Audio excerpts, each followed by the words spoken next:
Hello guys, ഇന്ന് നമുക്കൊരു variety French fries ഉണ്ടാക്കാം. ആദ്യം കുക്കറിൽ വെള്ളം എടുത്തിട്ട് ആവശ്യത്തിനുള്ള ഉരുളക്കിഴങ്ങ് ഇട്ടിട്ട് കുറച്ച് ഉപ്പും ചേർത്തിട്ട് നമുക്ക് നന്നായിട്ട് വേവിച്ചെടുക്കാം.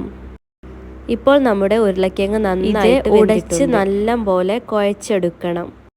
ഇപ്പോൾ നല്ല പോലെ കുഴച്ചെടുത്തിട്ടുണ്ട്. ഇനി നമുക്കതിലേക്ക് 2 സ്പൂൺ കോൺഫ്ലവർ പൗഡറും 1 സ്പൂൺ ചില്ലി ഫ്ലേക്സും 1/4 സ്പൂൺ ഒറിഗാനോ ഇതെല്ലാം ചേർത്തിട്ട് നമുക്ക് എല്ലാം കൂടെ നന്നായിട്ട് കുഴച്ചെടുക്കണം.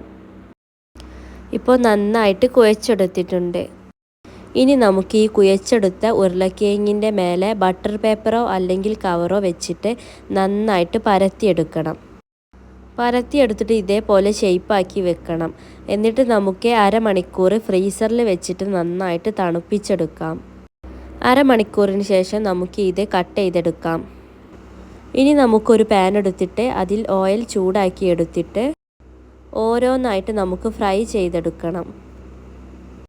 ഇപ്പോൾ ഒരു ഭാഗം മൊരിഞ്ഞ് വന്നിട്ടുണ്ട്. നമുക്ക് ഇത് മറച്ചിട്ട് കൊടുത്തിട്ട് നന്നായിട്ട് മൊരിച്ചെടുക്കാം. ഇപ്പോൾ 2 ഭാഗവും മൊരിഞ്ഞ് വന്നിട്ടുണ്ട്. നമ്മുടെ ലോങ് ഫ്രഞ്ച് ഫ്രൈസ് റെഡി ആയിട്ടുണ്ട്. ഈ വീഡിയോ ഇഷ്ടപ്പെട്ടാൽ സബ്സ്ക്രൈബ് ചെയ്യണേ. അപ്പോൾ ഓക്കെ, ബൈ.